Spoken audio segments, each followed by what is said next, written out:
Барате датум за преговори, а си имате многу домашни проблеми. Ова на трибина за реформите во јавната администрација го порача францускиот амбасадор Кристијан Тимоние.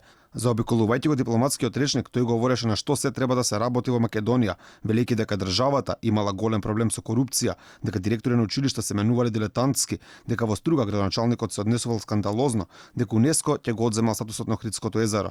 Тимоние порача дека има уште многу работа за Македонија да биде спремна за ЕУ. Тој спомена и дека треба да се поработи на департизацијата и деполитизацијата на јавната администрација.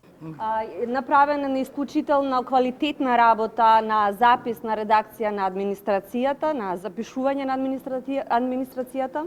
Исто така ќе бидат запазени критериуми на така наречената деполитизација, но исто така и она што ние го нарекуваме департизација. Важноста на реформите во јавната администрација ја спомена и Френк Јанмат од делегацијата на ЕУ во Македонија, порачувајќи дека истата е многу важна за европскиот пат на земјата.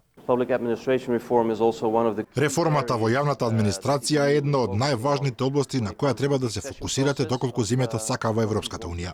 Невладините сметат дека со реформата во јавната администрација мора да се продолжи позабрзано. Љупчо Петковски од Евротинк вели дека од нас самите зависи дали ќе се средиме јавната администрација, како и дека веќе дошло времето да се видат резултатите. Нашите внатрешни работи не треба да зависат само од поттикот што ни се дава од надвор. Значи, од нас треба да зависи дали ние ќе ја средиме нашата јавна администрација или не. Помина времето на консолидација, сега треба да дојде времето на резултати.